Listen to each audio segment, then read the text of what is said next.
अस्सलाम वालेकुम। Saudi labour court की तरफ से एक रिपोर्ट जारी की गई है जिसमें यह बताया गया है कि 1 लाख से भी ज़्यादा लोगों ने मुकदमे दर्ज कराए हैं अपने कफ़ील और कंपनी के ख़िलाफ़ में।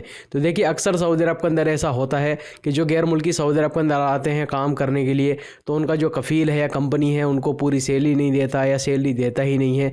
इसके अलावा टिकट का मसला होता है, कभी फ़ाइनल एग्ज़िट वीज़ा नहीं लगाता है, या जो बोनस होता है वो नहीं दिया जाता। तो गैर मुल्की लोग या तो लेबर कोर्ट का रुख ही नहीं करते हैं, यानी लेबर कोर्ट में वो जाते ही नहीं हैं और अपना पैसा यहाँ पर छोड़ करके चले जाते हैं या इधर उधर भाग के काम करते हैं, फिर उनको डिपोर्ट किया जाता है। यानी काफ़ी ऐसे गैर मुल्की हैं जो कि लेबर कोर्ट में जाते ही नहीं हैं। वो बोलते हैं कि वहाँ पर जाने के बाद भी क्या होगा, हमारा पैसा तो मिलेगा नहीं, हमारी तो वहाँ पर सुनवाई नहीं होगी। लेकिन जो लेबर कोर्ट की तरफ से रिपोर्ट जारी की गई है, 1 लाख से भी ज़्यादा, पूरी रिपोर्ट यहाँ पर मैं आपको बताऊंगा और उसमें से कितने लोगों को इंसाफ मिला है इसके बारे में भी बताया गया है। इसके अलावा जो लोग सऊदी अरब के अंदर ड्राइविंग का काम करते हैं, सऊदी ट्रैफिक मरूर की तरफ से एक और नए कानून के बारे में बताया गया है।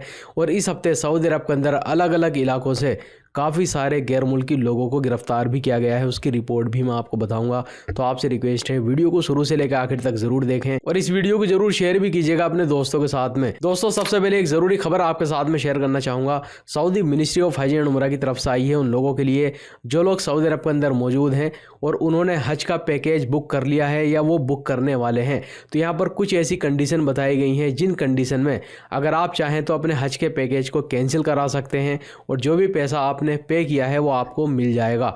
तो आप यहाँ पर देख सकते हैं जिसमें पहले नंबर पे कहा गया है, अगर मान लीजिए किसी ने हज का पैकेज बुक किया है और उसका इंतकाल हो जाता है, उसकी मौत हो जाती है, तो उसका जो पैसा है वो उसको वापस मिल जाएगा। इसके अलावा अगर किसी के हस्बैंड का इंतकाल हो जाता है तो उसका पैसा भी वापस मिल जाएगा। इसके अलावा यहाँ पर यह बताया गया है, अगर खुदा ना खास्ता जिसने अपने हज के पैकेज को बुक किया है उसका एक्सीडेंट हो जाता है, उसमें वो घायल हो जाता है और वो हज नहीं कर सकेगा, जाहिर सी बात है। इसके अलावा अगर कोई बीमारी की वजह से अस्पताल के अंदर मौजूद है, वो ज़्यादा बीमार है, तो ऐसी सूरत में भी हज का जो पैकेज का पैसा है वो आपको मिल जाएगा। लेकिन यहाँ पर कुछ कंडीशन बताई गई हैं कि अगर मान लीजिए किसी का ट्रैफिक एक्सीडेंट हो गया है तो उसकी डिटेल जो है पूरी देनी होगी, कब एक्सीडेंट हुआ है, कितना बंदा जो है घायल हुआ है। इसके अलावा अगर कोई बीमार है, अस्पताल में भर्ती है, तो जो उसकी मेडिकल हेल्थ रिपोर्ट है वो भी यहाँ पर सबमिट करनी होगी। और ये चीज़ आप नुज़ुक प्लेटफॉर्म के जरिए भी कर सकते हैं या जो सऊदी मिनिस्ट्री ऑफ हज एंड उमरा की ऑफिशियल वेबसाइट है वहाँ पर जाकर भी ये काम आप कर सकते हैं और जितना भी पैसा आपने पे किया है वो आपको वापस मिल जाएगा। इसके अलावा दोस्तों, एक खबर पाकिस्तान के लोगों के बारे में आई है। 12 देशों से लगभग 131 पाकिस्तानी लोगों को डिपोर्ट किया गया है। इसमें जो ज़्यादातर लोग डिपोर्ट किए गए हैं वो सऊदी अरब और UAE से किए गए हैं, क्योंकि ये लोग इन 12 कंट्री में इलीगल काम कर रहे थे, गलत कामों में ये लोग गिरफ्तार हुए थे, तो इनको यहाँ से डिपोर्ट किया गया है। इसके अलावा यहाँ पर यह भी बताया गया है कि देखिए 12 कंट्री से तो लोगों को डिपोर्ट किया ही गया है, पाकिस्तान जो है उनको भेज दिया गया है। लेकिन पहले क्या होता था कि पाकिस्तान पहुँचने के बाद वो डायरेक्ट अपने घर चले जाते थे, लेकिन अभी जो है वहाँ पर भी नई कार्रवाई शुरू कर दी गई है। पाकिस्तान पहुँचने के बाद लगभग 16 लोगों को फेडरल इन्वेस्टिगेशन के हवाले कर दिया गया है और वहाँ पर भी अब इनके ऊपर कार्रवाई की जाएगी। इसके अलावा यहाँ पर यह भी बताया गया है कि पाकिस्तान के कराची एयरपोर्ट पर 86 लोगों को रोका गया है कि वो देश छोड़ करके नहीं जा सकते। और इसमें काफ़ी ऐसे लोग थे जिनके पास में वर्क वीज़ा था, टूरिस्ट वीज़ा था या स्टडी वीज़ा था। यहाँ पर यह भी कहा गया है कि जिन 86 लोगों को रोका गया है इनमें से 30 लोग उम्रा करने के लिए जा रहे थे, लेकिन उनके पास में होटल बुकिंग नहीं थी, प्रॉपर जो खर्चा करने के लिए पैसा होना चाहिए वो पैसा भी मौजूद नहीं था। क्योंकि देखिए ये तो कॉमन सेंस की बात है, अगर मान लीजिए कोई बंदा टूरिस्ट वीज़ा पे जा रहा है घूमने के लिए या मान लीजिए उम्रा करने के लिए ही कोई आ रहा है, तो उसके पास में होटल बुकिंग तो होनी चाहिए, या जो वो वहाँ पर खर्च करेगा, खाना पीना जो है खाएगा, उसके पैसे तो होने ही चाहिए।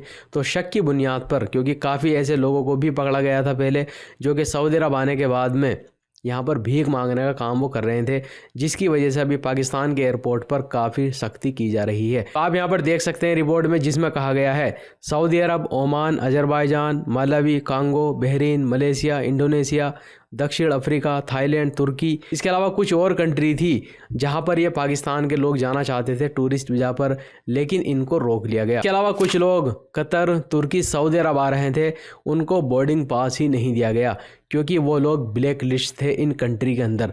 तो ये चीज़ तो मुझे काफ़ी अच्छी लगी है यहाँ पर, क्योंकि अभी जो है सिस्टम को अपडेट कर दिया गया है। पहले क्या होता था कि लोग पाकिस्तान से आ जाते थे यहाँ पर, फिर यहाँ के एयरपोर्ट से उनको डिपोर्ट किया जाता था सऊदी अरब से, तो उन लोगों का भी जो है काफ़ी नुकसान होता था। और ये लोग ऐसे होते थे, मान लीजिए यहाँ पर गिरफ़्तार हुए, उनको वापस डिपोर्ट कर दिया गया था कभी पहले, मान लो 5 साल पहले 10 साल पहले, तो फिर से ट्राई करते थे आने के लिए, लेकिन उनका नुकसान होता था, यहाँ से वापस जाना पड़ता था। तो ये चीज़ अच्छा है कि मान लीजिए अगर कोई ब्लैक लिस्ट है तो उसको पाकिस्तान से आने ही नहीं दिया जाएगा। इसके अलावा सऊदी जनरल ट्रैफिक डिपार्टमेंट की तरफ से एक बहुत ही ज़रूरी खबर आई है उन लोगों के लिए जिन लोगों के पास में सऊदी अरब के अंदर अपनी गाड़ी मौजूद है। तो जैसा कि आपको मालूम है, सऊदी अरब के अंदर हर साल व्हीकल इंस्पेक्शन कराना पड़ता है, जिसको अरबी में फ़हास बोलते हैं। यानी हर साल आपको अपनी गाड़ी को सेंटर पर ले जाके चेक कराना होता है कि आपकी गाड़ी के अंदर कोई कमी तो नहीं है।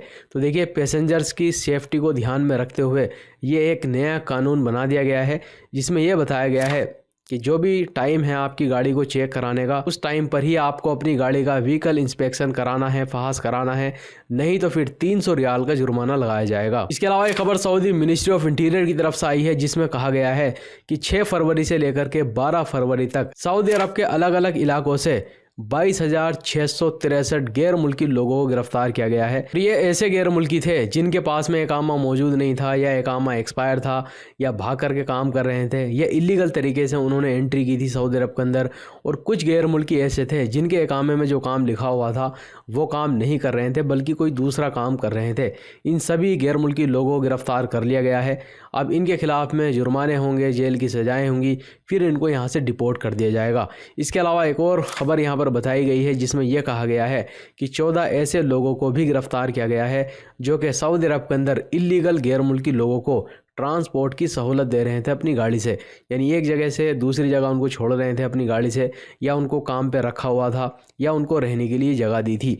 जैसा कि आपको मालूम है, सऊदी अरब के अंदर अगर कोई भी आदमी इलीगल गैर मुल्की को काम देता है, उसको रहने के लिए जगह देता है, तो ऐसे बंदे के ऊपर 10 लाख रियाल का जुर्माना लगेगा और 15 साल की जेल की सज़ा होगी। इसके अलावा दोस्तों, अब यहाँ पर मैं आपको बताना चाहूँगा, सऊदी लेबर कोर्ट की तरफ से एक रिपोर्ट जारी की गई है, जिसमें यह बताया गया है कि सन 2024 में 1,33,000 लोगों ने लेबर कोर्ट के अंदर मुकदमे दर्ज कराए थे।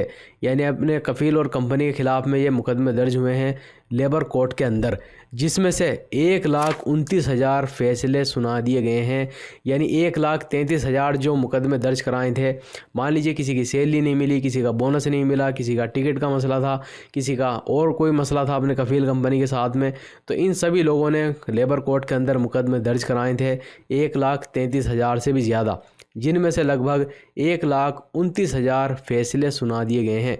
यानी जो सैलरी का मसला था उसको सैलरी दिलाई गई है, किसी का टिकट का मसला था, किसी का बोनस का मसला था, उन सबको हल कर दिया गया है। और एक और चीज़ यहाँ पर यह बताई गई है कि सबसे ज़्यादा लेबर कोर्ट के अंदर जो केस दर्ज कराए गए हैं वो रियाद के अंदर कराए गए हैं। तो अब आप लोग कमेंट करके ज़रूर बताइएगा इसके बारे में। अगर मान लीजिए आपका कफ़ील कंपनी आपको सैलरी नहीं दे रहा है, फाइनल एग्जिट नहीं लगाता है, बोनस नहीं देता, टिकट का मसला, छुट्टी का मसला, या कोई भी जो है मसला होता है, तो काफ़ी लोग इसके बारे में कमेंट भी करते हैं अगर हम लेबर कोर्ट में जाएंगे तो वहाँ पर हमारी सुनवाई नहीं होगी, हमारा पैसा नहीं मिलेगा, यानी इस तरह की जो है बातें करी जाती हैं। लेकिन यहाँ पर जो रिपोर्ट जारी की गई है, आप इससे खुद अंदाज़ा लगा सकते हैं कि सऊदी अरब के अंदर जो भी आपका हक है वो आपको ज़रूर मिलेगा।